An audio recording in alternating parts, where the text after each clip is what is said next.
everybody. Yeah, sorry for the technical delays that we had there. We were just getting started and we had some microphone problems. Anyway, welcome to Hashing It Out Live. This is episode 5. I'm Jordan Mack. I'm a senior software engineer here at the Nervos Foundation. With me again is Matt Quinn, who's the head of ecosystem development. Matt, how you doing today? I'm great. Yeah, I'm glad we're doing this live. It's a little more exciting than doing it recorded and then airing later. Yeah, that's true. That's true. I mean, actually, the first Hashing It Out we ever did was video, and but it wasn't live. That was quite some time ago. And then we moved over to Twitter for a while, and we tried to do that broadcast, a dual broadcast on Twitter Spaces and YouTube, but that really, unfortunately, didn't work too well. Twitter was way too unreliable to make sure that it kept the broadcast stream going. Yeah. So anyway, we've moved over to YouTube now, and we're going to give this a shot and see how it goes. So anyway, we need to get right into this because we have a whole long agenda we need to get through. So if anybody has questions, we will try to take those. You can throw them in the chat room. We'll do our best to pick those out and put it into our agenda list, but we don't have anybody helping us today. It's just me and Matt. So we're going to just do our best here on that. So before we get started, 3 usual things that we mention on every live broadcast. Number 1, we're not going to talk about the price today, so please no price-related questions.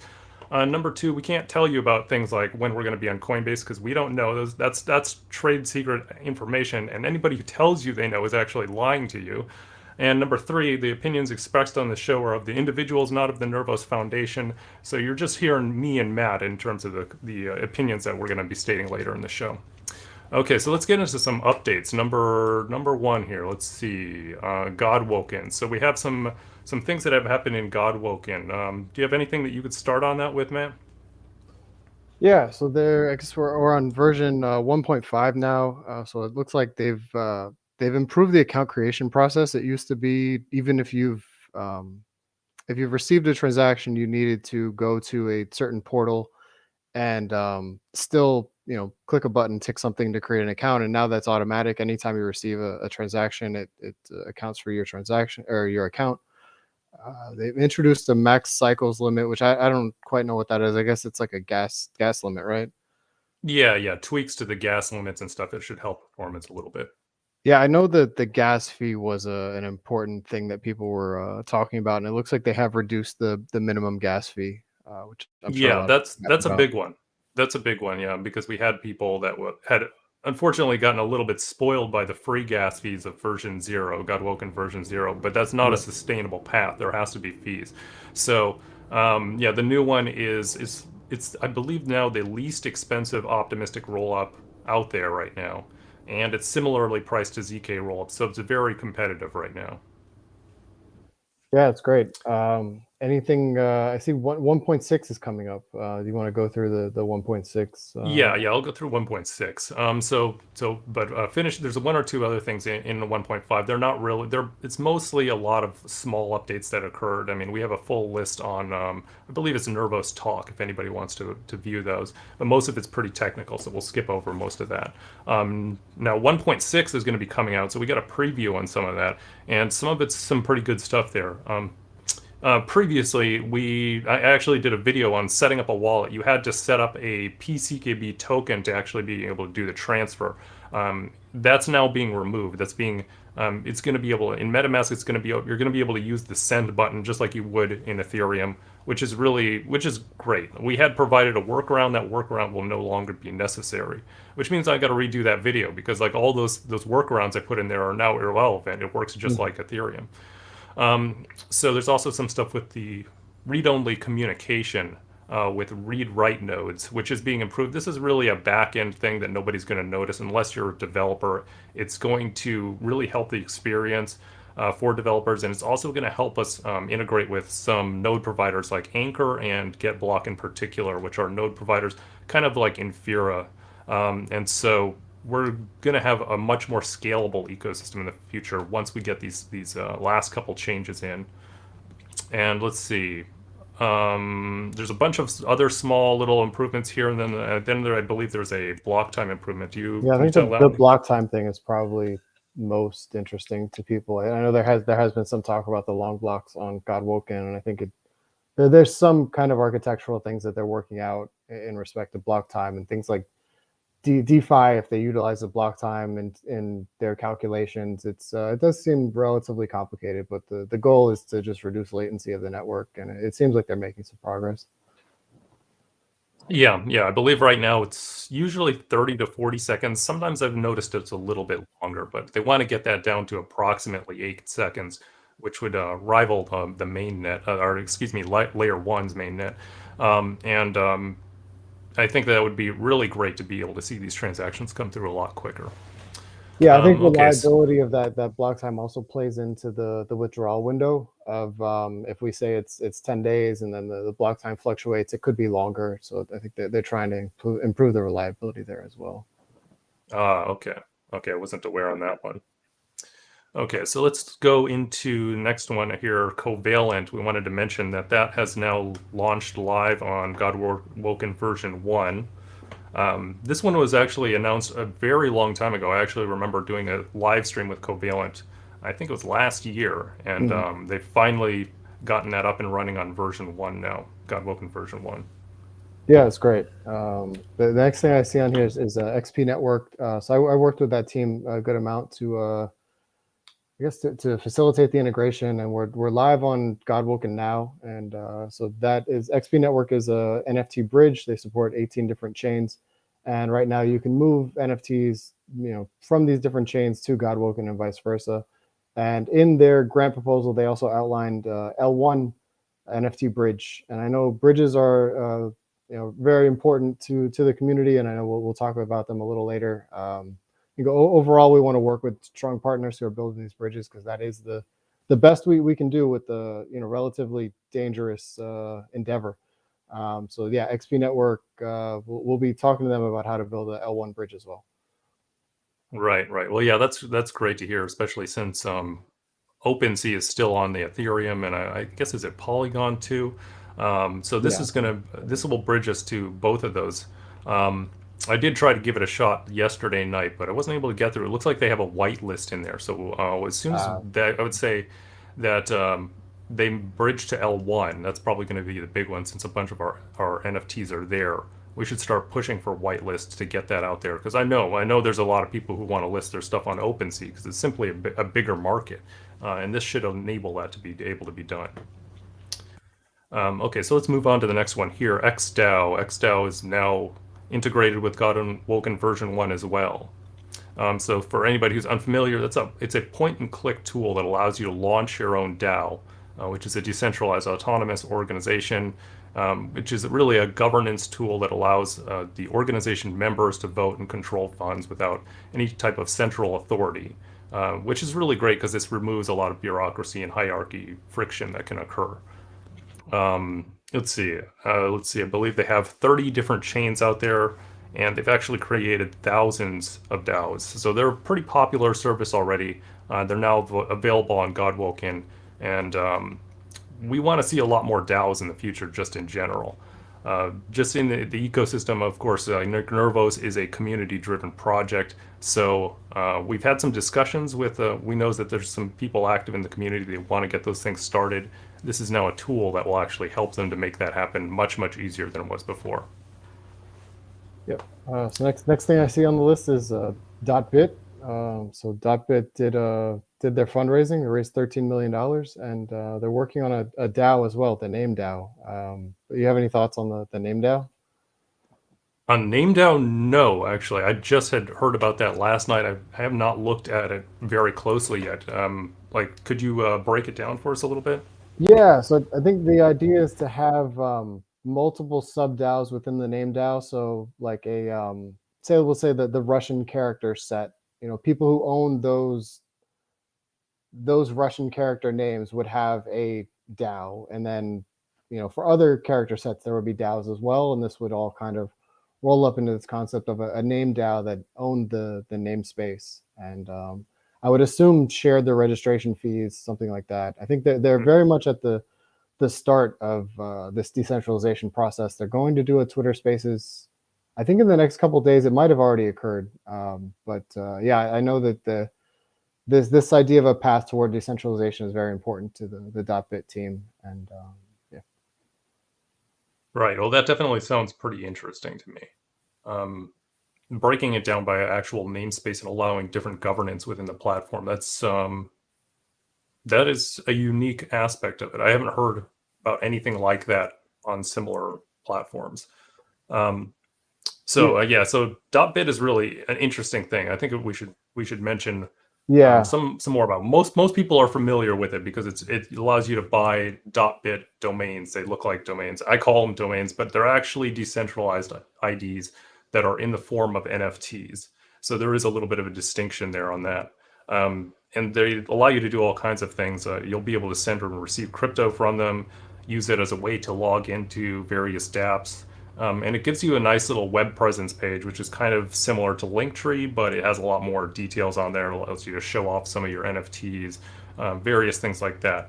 But the most important thing is I think that I believe .bit is the only cross-chain decentralized ID system in existence right now, which is it's yeah. the cross-chain aspect. The other ones out there are all limited to one specific chain, and .bit is not. Like right now, they have support for Ethereum, Tron, Binance, Smart Chain, Polygon, and of course Nervos. They're planning on expanding to Bitcoin, Dogecoin, Polkadot, so Solana, and a bunch of others as well. I believe they also have some pretty impressive stats too. Matt, do you have those in front of you by chance? Yeah, 100,000 accounts from 178 different, 100,000 plus over 178 countries.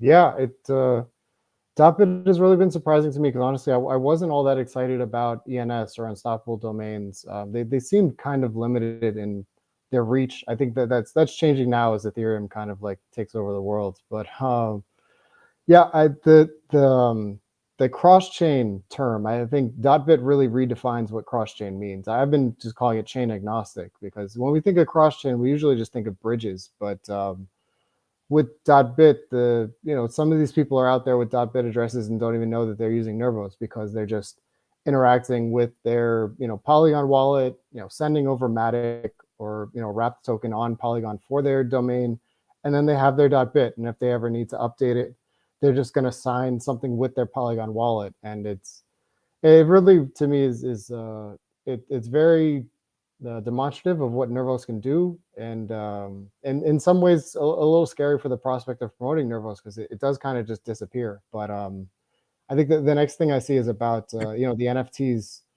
for those domains occupying space on CKB. So if you want to talk about the economic model of CKB, because it gives me a lot of confidence, even though we see CKB disappearing sometimes. Right, right. Yeah. So this is a really important part to mention for anybody who's holding CKB in particular is that this project is built on Nervos's layer one. And that means that every time somebody purchases a domain, it's created as an NFT. An NFT occupies space on the layer one, which means it requires CKB to pay state rent. And that, of course, means that it's also, in certain ways, passing value back to the CK byte itself because they are required to own and hold this token in order to occupy the space on L1.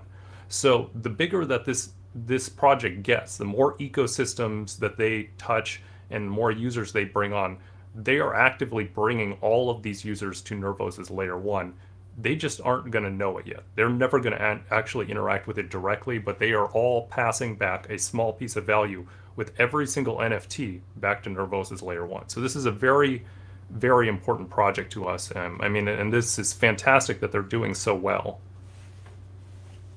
Yeah, I think one thing that people may ask about, in hearing that is if I associate 20 addresses with my .bit, am I occupying a bunch of space on CKB? And one of the beautiful things about .bit is that they really use the on-chain space really effectively, and it makes it much cheaper to add all those addresses, say compared to unstoppable domains, which puts all that data on Ethereum directly.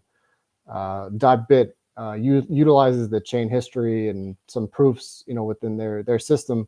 So we can do like sub account systems. Like you can have thousands of sub accounts for basically no fee.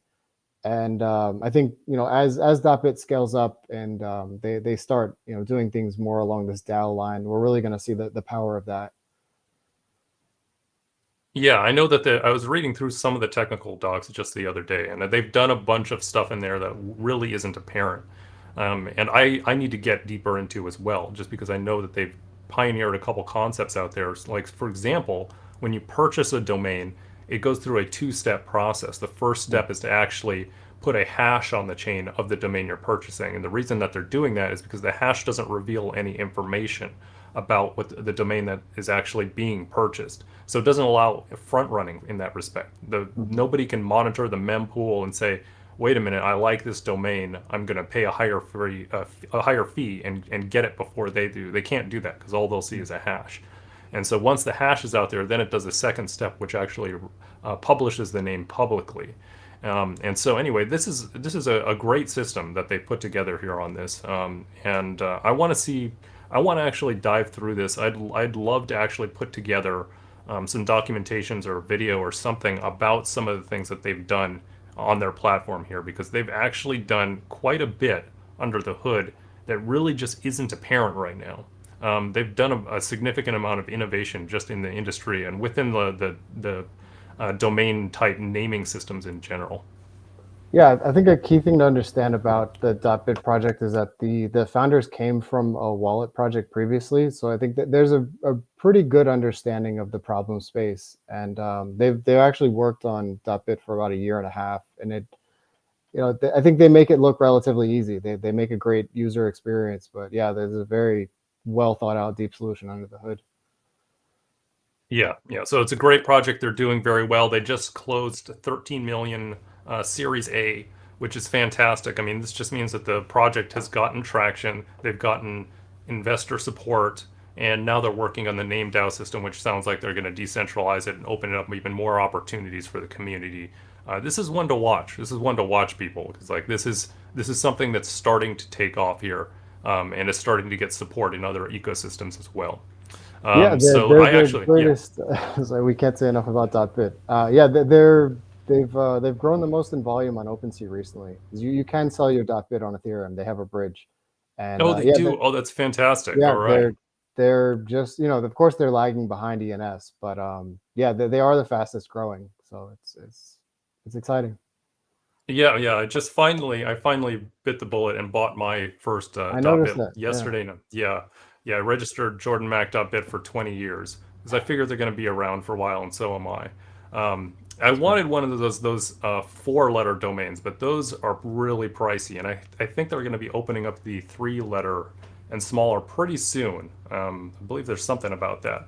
How about you, Matt? Do you have any .bits out there? Yeah, I have Matt.bit. I have the Oh, four-letter you went domain. with the four I letter. got, The I four got letter? All lucky. right. Yeah. I got lucky that it was available, and yeah, nobody had taken it. Yeah. All right. All right. Well, that's great. Everybody who hasn't seen it, it's did.id is the website, did.id.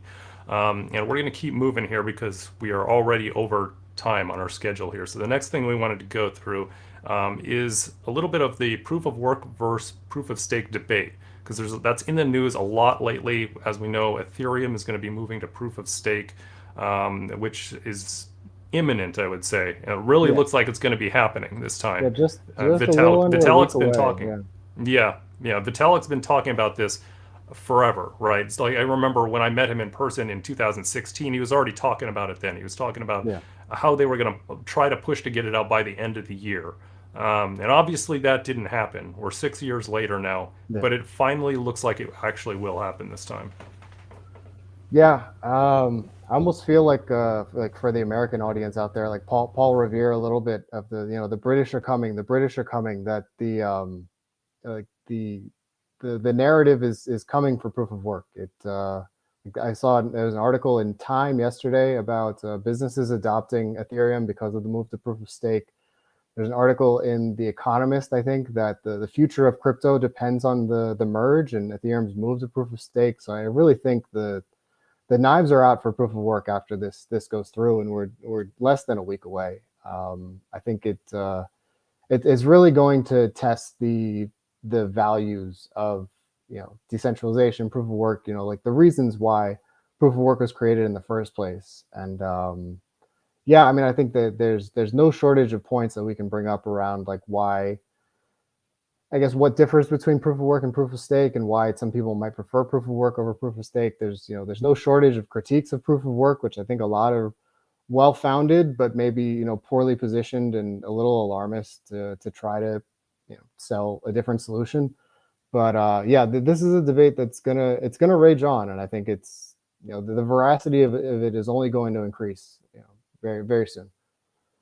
Yeah, yeah. I'm kind of expecting that once Ethereum gets through this and they are successful, that there will be a probably a tidal wave. I'm hoping a small tidal wave of FUD that comes out against proof of work from their Yeah. community. This is, of course, they are pretty much at war with Bitcoin in certain ways, you could say, over market share, especially the extreme maximalists on both sides are always at each other's necks. Yeah. And so as soon as they make it to proof of stake, they're going to use that as an excuse to attack Bitcoin and every other coin out there. Now, I say that I hope that it's short-lived because a lot of it is just FUD. There are arguments against proof of work, but most of them, in my opinion, do not really hold a lot of weight. Right? There's criticisms of certain types of things, but there's criticisms on both sides. Yeah. Ultimately, it comes down to one really defining factor, which I think is the energy usage. Right? That's the Hmm. undeniable one. Proof of work uses a lot of energy. I mean, really, the question though is that bad? Yeah. Um, and that is a big argument, which I think we can touch on a little bit. Um, so why don't you Yeah. go ahead and start that now? Yeah, no, I saw someone had commented on the Nervos Twitter yesterday about what about ESG, which environmental sustainability goals, I think is what that stands for in regard to Nervos, and yeah, I think these are big questions for us as a society. Of we can all see that we're increasing the volatility in the climate of our planet, and we're going to have to change things in order to, I guess, reverse that trend, but also to adapt to a trend that's already well in motion. And yeah, I think all things should be on the table for consideration. But the challenge I see with the criticisms of proof of work is that it it just has no value to certain people, and then they use that to disregard the value that it has to others. And I think for anything, we could talk about airplanes, we could talk about dryers, clothing dryers. Some people could argue that that has no value to them, but then it does have value to other people. And yeah, I think we go back to I mean, those are very basic questions, and I think I don't know, it kind of subverts the arguments a bit. But I think that the technical side of things, there's plenty to discuss. Yeah, yeah. Well, here let's get into a little bit of that. Yeah. First off, like I want to address the energy consumption directly, which is so does it use a lot of electricity? Absolutely. But it uses it in a very highly competitive manner, which means that it's really only the people who have access to the lowest cost energy that in the very long time will be able to be profitable. So this is important for a couple reasons here, though. And number one is it's automatically pushing usage to sustainable resources because those happen to be the least expensive. We're talking about things like definitely solar power, wind power, hydrothermal or hydroelectric, and then thermal based solutions. Like all of these, they typically operate in a way whenever you build a power station, you build for overcapacity. If you're going to use 100 megawatts for your city or something, you're building way more than that. There's a huge amount of capacity they build ahead of time, and it's a logical solution. When you build, you don't really have the ability to scale up as needed. Like if you're building a dam, you can't tear the dam out and put a new dam in with a bigger holes in it for larger generators, right? You build at the maximum possible at one single time. So when they do this, they're planning ahead. They're planning decades into the future, and it takes a tremendous amount of capital to do this. And while that dam has already been put in place and has that potential capacity, it's just simply not needed. So they will run this way for potentially decades sometimes. This is something that's really game changing in a lot of areas. The availability of proof of work, it means that they can actually buy this excess power. And this is really where we're seeing a lot of the larger mining facilities going, is Yeah. around areas like this where they can buy it up. And this is making it profitable for the actual companies or whatever that have put this dam into the place um, for investment, right? They're Yeah. making additional profit. It's taking it out of the taxpayers' hands in a lot of ways. And it's really continuing to drive innovation in other areas as well. I mean, we've actually seen an uptick in renewables just in general in certain areas because they're allowed to take advantage of this.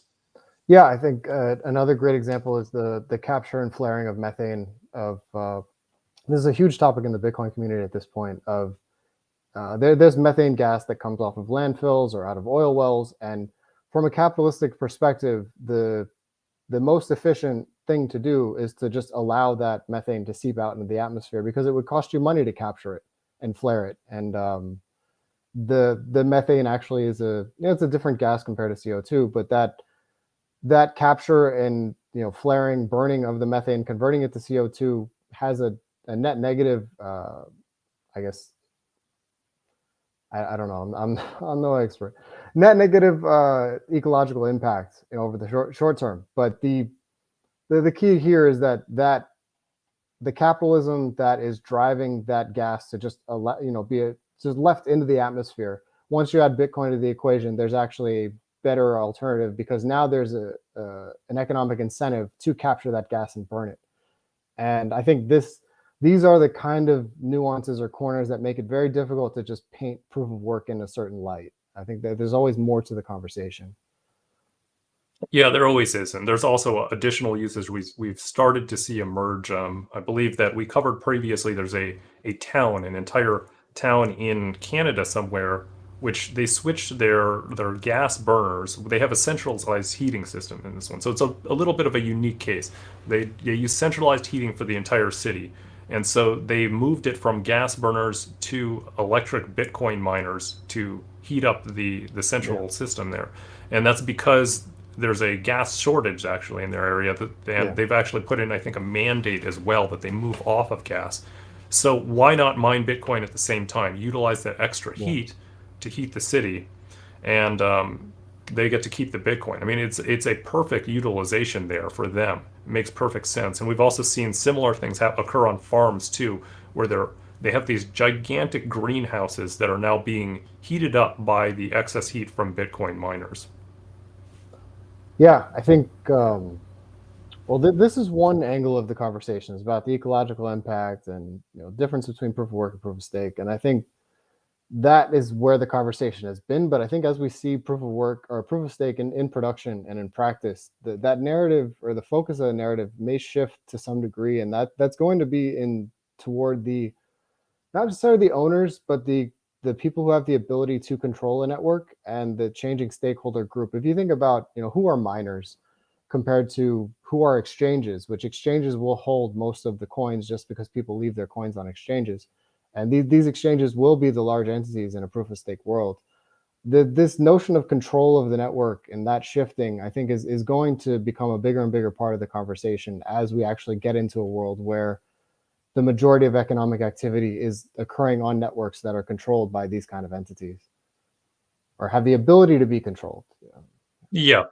Yeah, I mean that's one of the biggest criticisms that is out there right now for proof of stake is basically you're tying the two together in certain ways. The validators are actually the ones to approve other validators on the network, and ultimately this kind of allows for a certain level of centralization, especially when it's paired with who these validators usually are. Yeah. It's a very common thing, just as for every user out there who is using Ethereum or any of these other proof of stake coins, is they want to, of course, use the staking system. They want to get that extra yield in there. But the problem with this is a lot of them do not have the ability or technical know-how to run their own nodes. Yeah. So they look for a service. They look for some kind of a service to delegate this responsibility to. Now, this is only natural. This is what you can expect to happen. But this is where the problem begins to occur, because you get to see these very, very large concentrations of capital within the hands of large corporations, and Yeah. we're already starting to see that. Even though proof of stake the merge has not gone through, Ethereum's had their proof of stake network running for quite some time now, which is running side by side with proof of work. And in that, we're already seeing this concentration start to occur. It's with companies like Binance and Coinbase and these bigger entities which are offering staking services, and they are holding, I believe, the majority of the ETH stake right now, Yeah. and they are centralized entities, right? They deal with finance. They are gateways for a lot of fiat currency, so they are under a tremendous amount of scrutinization right now by Yeah. governments, and they're also in control of proof of stake. So unfortunately, this is creating a problematic situation with centralization right now. Yeah, I think the response from the Ethereum community has been, if there's censorship, we can create a socially coordinated fork and to burn the stake of the censoring parties. So if a large exchange was, say, refusing to include transactions and messing with the network operations, then a critical mass of users and service providers could all agree to create a fork that deleted the stake of that validator. And I think this becomes just, I think, incomprehensibly problematic. I mean, I understand it as a response to an inquiry, but it's much more, an answer to a question someone asked at a meetup rather than kind of like a strategic plan to address what will be a problem that spans, the globe. There's just so many jurisdictions, and this party may be holding funds on behalf of thousands or millions of people. It really just gets us into such novel territory that I think it's impossible to tread lightly enough as we step into this new world. And I think the idea of staying with proof of work, or pursuing proof of work in this kind of context, kind of gets away from a lot of these questions that are just so novel that we have no idea how they're going to play out. Yeah, yeah. I mean, well said. I mean, there's a lot of that we can actually watch starting to play out, though, and in not very good ways. Like Tornado Cash was in the headlines recently for a lot of different reasons. They had, I guess it's the OASF. I can't remember the exact Yeah, organization OFAP. name. Yeah, Yeah, they put in sanctions against Tornado Cash. Let's see, they arrested the founder, one of the core programmers of that, and basically requested a blacklist of all the addresses that had received cash from Tornado Cash, which is a very problematic solution for a lot of different reasons. Number one, it's just a contract. The code is out there. It can be cloned into many other different contracts. So how do you actually enforce this over time? And number two, just because somebody's holding something that has one time in the past touched Tornado Cash doesn't necessarily mean that this person has done anything wrong. yeah, In fact, this is the scenario that I've brought up in the past, which is if somebody is, if you're just a store operator, you run a convenience store, and somebody walks into your store, buys a candy bar, they happen to be associated with the mafia. How are yeah, you to know um, that they are possibly using dirty money in your store? It's yeah, impossible to know. And so this is that same exact situation where money coming out of Tornado Cash, some of it is probably completely legitimate. Some of it is probably had something to do with something illegal. You don't know. That's what it is. It's a mixing service. But regardless, now this currency has been distributed, and it's been distributed to thousands and thousands of people. And now that there's all kinds of people addresses that have just been blacklisted from various things like exchanges, and there's absolutely no way to really contain this. yeah, Yeah, it largely just sets a bad precedent, I think, and especially with one thing that was done was is somebody out there, we have no idea who it was, mhm, had a large amount of Ethereum that came from Tornado Cash, and once they got this, they actually started sending small portions of it to legitimate accounts, yeah, just to, I guess this was to prove a point. So they sent out thousands of little fractions of ETH to various accounts, which which automatically meant that all of those accounts they sent to were now blacklisted. So the entire system, the entire method of what they're trying to do, in my mind, is a pretty broken system. So I can't say that I at all agree with what the OASF is trying to do. yeah. I think the real challenge here is that I think both sides have pretty legitimate arguments, and I think it may just be a matter of Ethereum flying too close to the sun, or just the innovation outpacing kind of like the world's ability to keep up with it. Because there was one stat I saw that I think is 40% plus of the funds in Tornado Cash could be traced to bridge hacks. Like we legitimately can see that a sizable proportion of the money in there is from illegitimate sources. And on the other side, people use Tornado Cash to obscure their transactions, which is the right to privacy. That's also, a strong argument. And yeah, I just don't see a great solution here. I mean, it seems like the idea has been to for those people who are blacklisted, that really is just the front end of DeFi applications. Like they can still use Ethereum. Ethereum is completely permissionless. You know, there's nothing stopping them there until there's problems with the validators. But Ethereum, as we know it existing today, it really is just the front end web applications that these DeFi providers have had to censor. And their plan is to just create front ends on IPFS, something like that, which helps to some degree, but it doesn't change that there are still entities with significant amounts of power that want to see this not happen. And then on the other side, there are people who just legitimately want privacy with their transactions. And it draws questions of if the system as the way it's designed is the best way or a sustainable way. Right, right. So, I mean, regardless of your stance on that, I think one thing is kind of undeniable at this point, which is the resiliency, the track record of proof of work at this point is showing that is remaining more decentralized than proof of stake in realistic terms. I'm staying. Like you can say the theory as much as you want, but we are actually watching this occur. I believe that I think it was something like 66% of the Ethereum proof of stake validators have said that they're actually going to support these sanctions and actually blacklisting of these addresses. Yeah, I saw something like that. I think we're really going to see, when I think there was a podcast that posed the question of what happens on day one. Coinbase receives a transaction, that withdraws money from Tornado Cash. Does it include it or not? And we don't know. We don't know what they're going to do, but all eyes will be on the network, and I'm sure there will be antagonists out there, flooding the network with these kind of problematic transactions just to see what people do, and then we'll have dominoes will fall from there. Right. Yeah. I mean, so anyway, yeah, this is a complicated problem that we're going to watch play out in front of us. Um, I mean, I can say that I've always considered myself largely agnostic in this regard, like to proof of work versus proof of stake. I don't really have a firm conviction to one way or the other.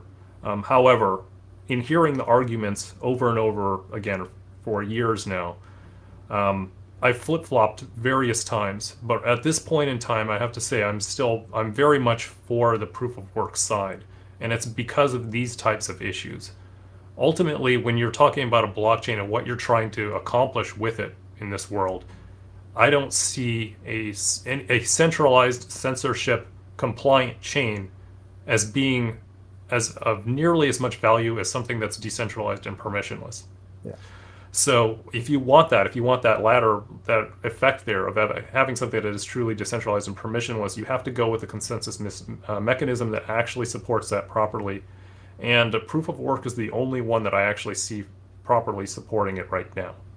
Now, in the future, that could change. That could change. I should say that these technologies both could evolve, so my opinion could change. But for what we have in front of us right now today, I think proof of work is the only one that accomplishes that.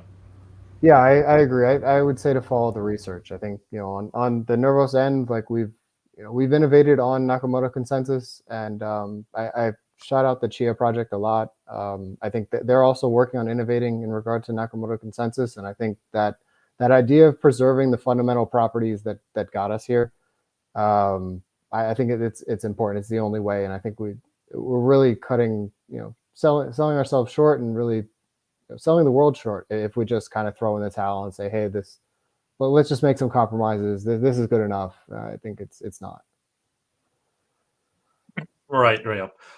Yeah, so anyway, I'm looking forward to continued innovation in that field. I do hold Ethereum, so I support them in their merge here. I am nervous about it, though. I mean, do you hold any ETH at all, Matt? A little bit, yeah. Not as much as I probably should. It's performed very well over the years, but yeah.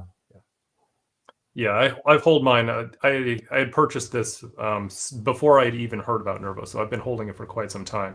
And this is a day that I wasn't sure was ever actually going to come, to be completely honest. Like back in Yeah. 2016, I know they were talking about it, but I also knew that these deadlines come and go. But it's looking like it's going to happen. So I'm hoping for the best here for the Ethereum community. I want it to go well, just because, just as a fellow blockchain out there, it is good for the entire industry for this to happen smoothly, right? Any type of a major a problem that would happen um, now during the merge or after the merge even would be bad for all of crypto. So I'm really hoping for a smooth transition here.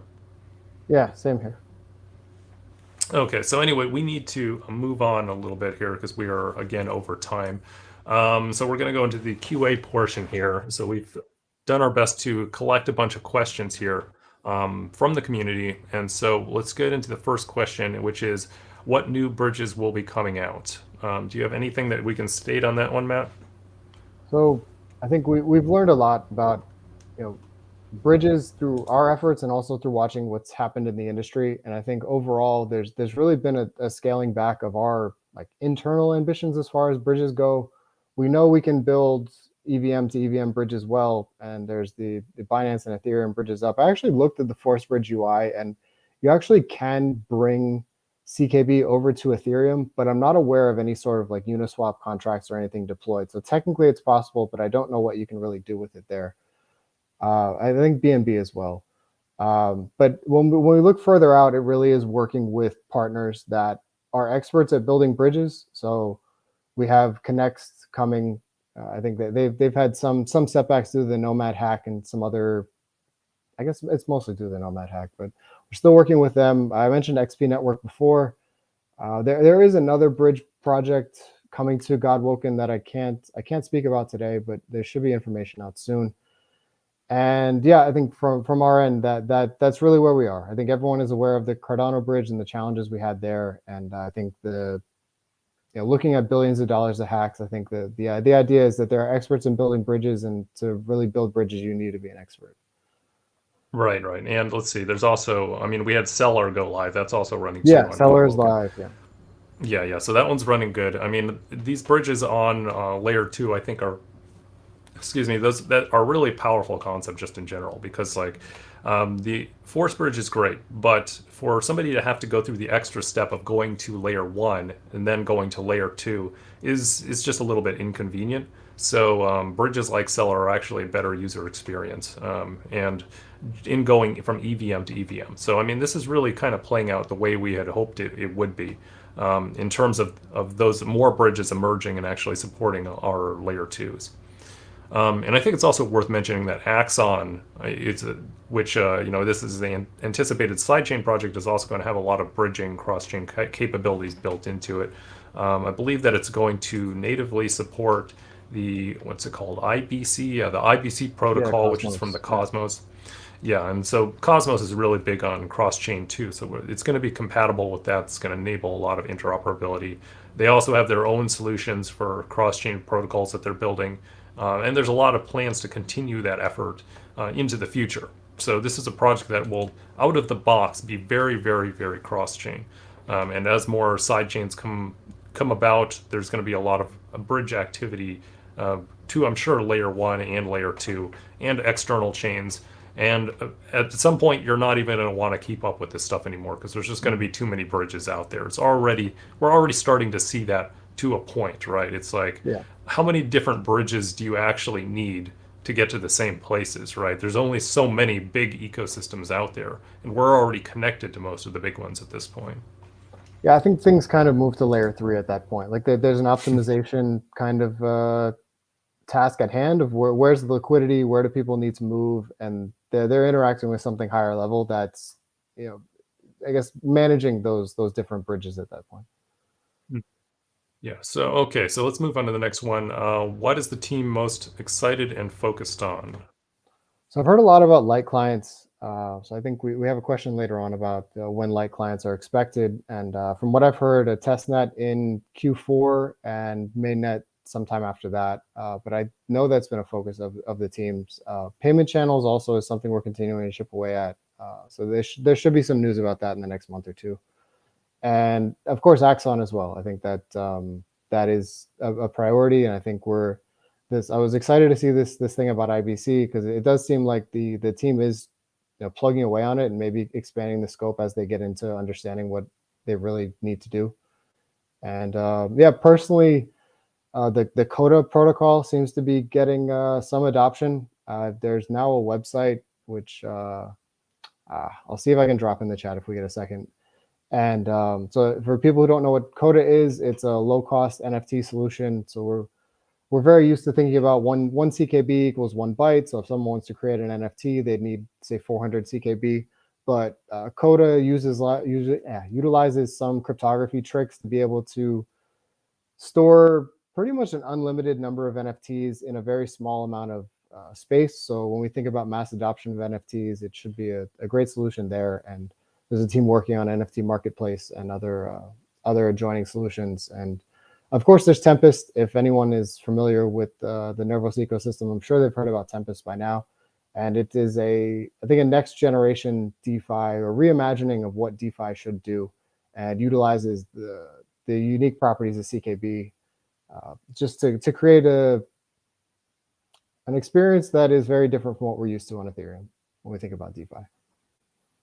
Right, right. And I could say some of the things that I'm excited about is basically, I would say actually you summed up pretty well. My interest is generally has always been with layer one and the possibilities of the cell models. So there's now a renewed focus that's starting to occur here at the foundation to focus a little bit more on layer one again, where we kind of just got left for a little while the focus was Godwoken. We had to divert a bunch of resources over there, and now that that's up and running well, the focus is coming back. Some of the developers have had their time freed up again, and we're focusing on L1 again. So some of these things are I think going to be very significant. Like the light client it doesn't sound like much. Just when you hear about it, sure, it's like there's light clients out there for other ecosystems, but this one's a little bit different. It's a fly client, which means that it's going to retain the security of a full node, but without having to get all the full node data. So it's going to enable it on a lot of smaller and lower powered devices. And of course, for the users on the desktop who they just want to load up their wallet and they don't want to necessarily sync a chain, which could take hours or the first time days, right? And it'd take up a lot of space. They just don't want that. This is going to enable a much better user experience. And this is also going to potentially help with decentralization a lot in the long term as we have more and more dApps and users on it, that instead of it relying on these services like Infura in the Ethereum ecosystem, which is running a gigantic amount of dApps out there. I mean, it's a great service, but you have to realize that it's a centralized service. Yeah. So how do you get away from that? You have to get people to run their own nodes. And if the node requirements for a full node are heavy, they tend to not do it. And so the solution to that is to get them to run these light client, fly client nodes, which have a lot of the same capabilities, but they have much lower requirements. So this is going to be long-term beneficial for the ecosystem. And then Axon is a stepping stone for us. I mean, this is going to enable a whole bunch of new use cases with new companies, just like for anybody who's unfamiliar, like Axie Infinity. They put up their own side chain to run their game because the fees on Ethereum were so high, and they needed something that was much more general use.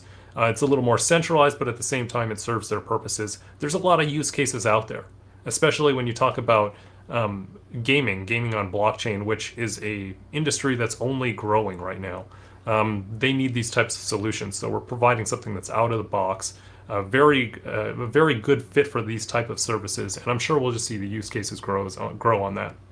And then Tempest and Coda, I want to just quickly touch on these because these are personally, I think, very interesting for me. Tempest, yeah, we know that they're doing some really innovative stuff. We got an internal demo and some of the tooling and stuff not long ago. They're taking some of the cell model direction, the way that we want to develop on layer one, in new directions. They've given us some new ideas. So there's some really good stuff coming out of this, right?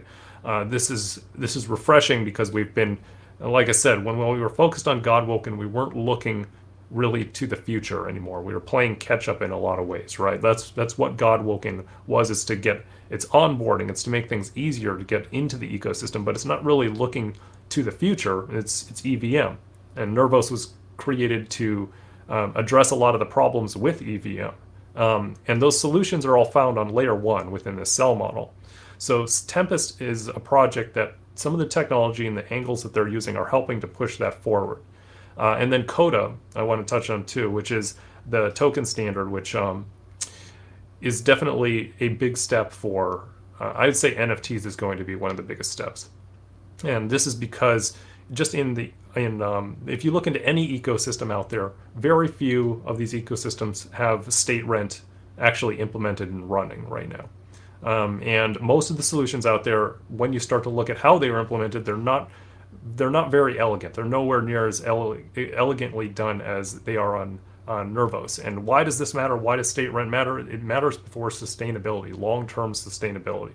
Like, this is one of the problems that Ethereum's having with state bloat right now. It's because there's no incentive to get data off chain, so people are just kind of cramming stuff on there and it just stays there forever. This is again the pay once and store forever, which doesn't really make sense in a long-term way. It's not sustainable. So Coda is a technology that has been brought about. It's the next level of problems and solutions that are coming out. Once you have state rent, you have to start looking at how does that economically affect on-chain data, and how do you make it for the user experience? How do you make it better? How do you reduce their rent costs? Coda is a big step in that direction, and this is something that you won't see on Ethereum right now because they're not really addressing that problem. They don't have state rent, so they haven't even started looking at that problem yet of how do they make it less expensive for users. So anyway, this is all important stuff, and I'm excited to start seeing this really start to move forward again, because this is what I came here for, right? I came here for the innovation on what I saw as the next level of blockchain, and we're starting to see that move forward. But anyway, I'm a little bit rambling here, and we are running out of time. So let's go into the next question. Will there be hackathons with Tempest Labs to bring in more developers? So I see nothing planned. So Tempest is still in under development, and I think looking at the past, we did hackathons with Gitcoin and another developer community, and I think what we've seen is Build Club really has been the way, and Build Club has worked really well. I think there's 20 some odd projects underway right now, and I think as we look at developers coming into the ecosystem, more things like Build Club and really supporting developers through their journey is the way that we want to approach it. Yeah, and that runs right into the next question here, which is there a plan to bring more developers into the ecosystem to build? Yes, I mean that has largely just been Build Club and Game Jam, which are our most successful efforts. We've had some hackathons and stuff in the past, and they did have some moderate levels of success, but I think it's pretty obvious that Build Club and Game Jam are the way to go. They've been much more successful. And so I know that Eric was planning another Game Jam soon. I don't know exactly when he wants to do that. And then Build Club is ongoing, and that's kind of like an accelerator, and we have projects moving in there constantly.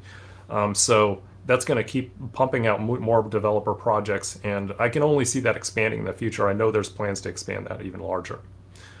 So let's keep moving on here. Next question: are there any events where Nervos can be the main focus, allowing for more exposure? Yeah, so I think we're taking really a ground up approach here. So prior to COVID, on the ground meetups and building community within different crypto hubs around the world was an important pillar of our strategy. But COVID kind of changed all that, and I think over the last year, we've really seen meetups ramp up around the world. So we have our Trailblazer program, and that we have those regional leaders around, and I think the idea is to begin seeding gatherings of people around the world, and really start growing the Nervos community through that way, in a decentralized way. Yeah, I know that's something that I have not taken really any participation in, and part of that was when I joined Nervos, I joined in 2020, just as the pandemic was hitting, Yeah. and so that pretty much got put on the back burner for a long period of time.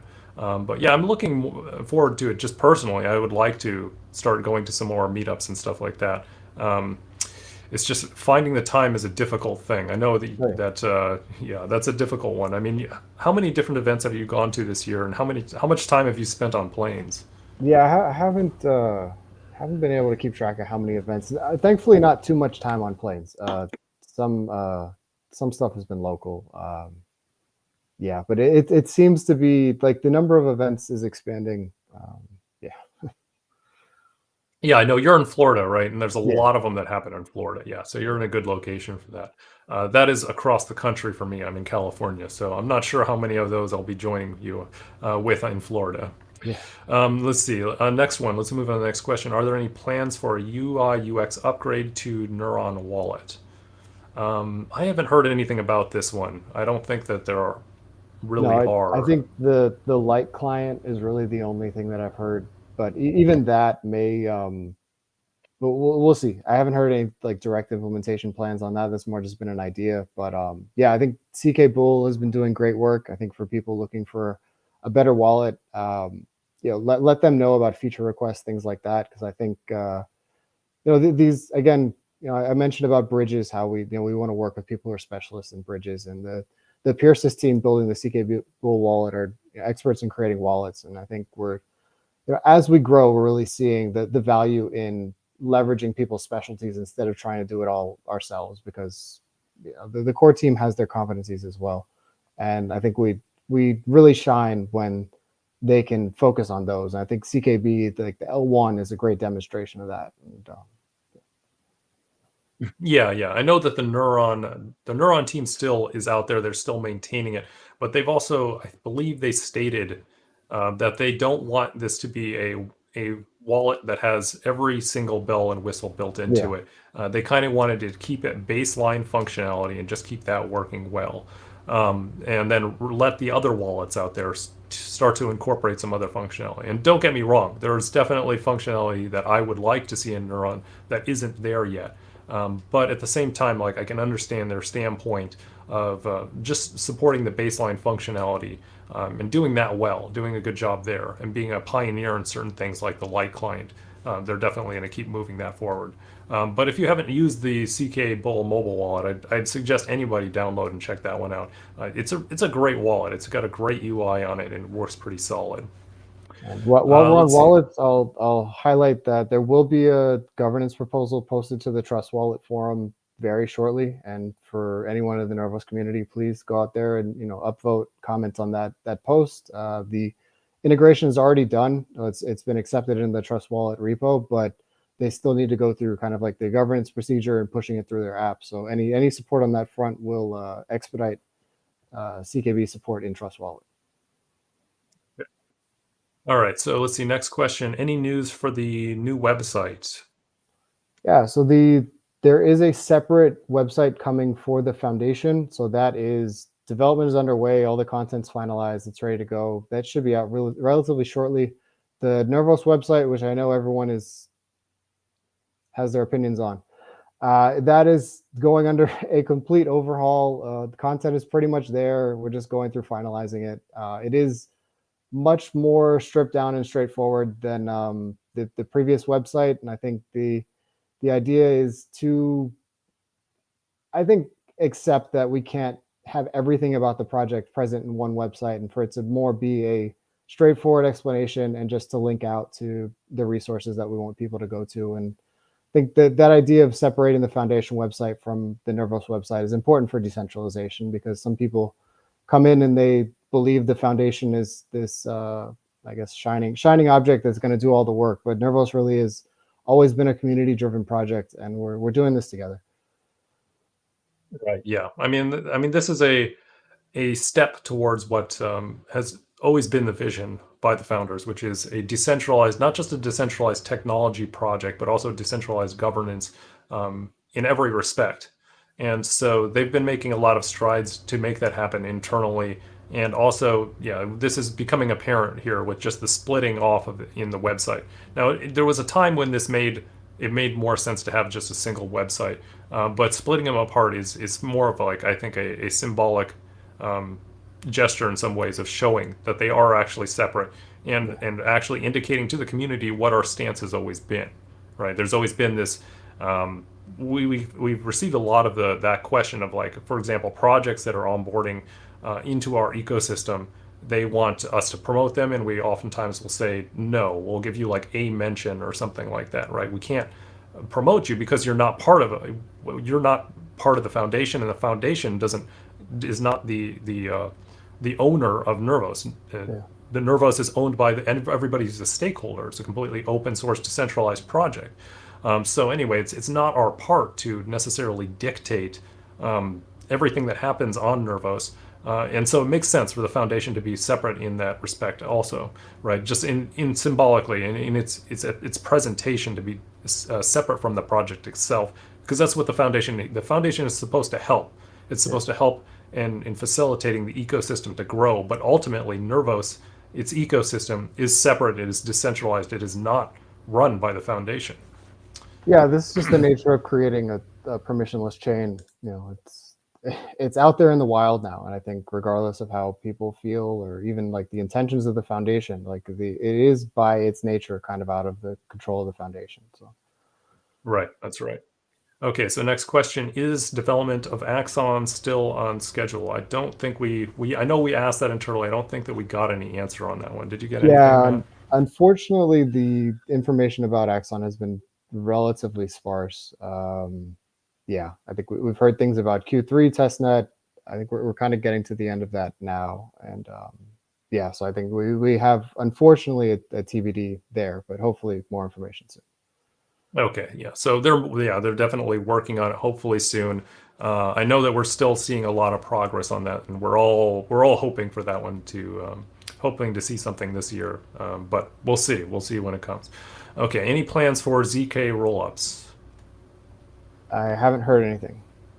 Yeah, I don't think there are at this time. I know that Godwoken is still working down the optimistic rollup path. They have a large backlog of work that they're still working on. So I mean, a ZK rollups, I wouldn't say it's out of the cards. Definitely not. But at this time, I don't think that there's any immediate plans, at least right now, that are announced. Yeah, I think Let's that see. the interesting thing about the ZK rollup is the ZK EVM kind of push, that even just what a ZK rollup can do is evolving in real time, and yeah, we don't know yet. Right, right. Okay, let's see. And then next question: Are we going to see Are we going to see a wallet based on Light client this year? So we can expect a testnet in Q4. As far as a mainnet for a wallet, no date thus far, but I think the Light client's been under development for a long time. I think the issues that they were grappling with are, they were research, theoretical kind of issues and optimization things, and it yeah, I think in a relatively timely manner, through that test net, we'll see something. I think it may not be absolutely optimized. There may still be a pathway there, but I know the importance of the Light client to the core team. So I think I have some confidence that we'll see that pretty soon rolling out. Okay. All right. Anyway, I think we are out of time here, so we should probably call it right here. Any last thoughts or anything from you, Matt? No, I think we're all good here. Yeah, I guess everyone, buckle up for the merge and the what might be a wave of criticism of some of the decisions underlying proof of work. And I don't know. I mean, I guess good luck on that journey yourselves. I think it does drive a lot of introspection around what we're doing and what's important to us about blockchains. Right. Well said. All right. Well, everybody out there, yeah, thanks for watching, and thanks for your being on the stream as well, Matt. Okay, and we'll catch you guys next month, and look for possibly something. We might have a impromptu hashing it out possibly next month, but we have a big project coming out pretty soon. We want to do something with that. So anyway, look for that in the future. All right. Take care, Thanks, guys. everybody. Thanks, Jordan. Take care, everybody.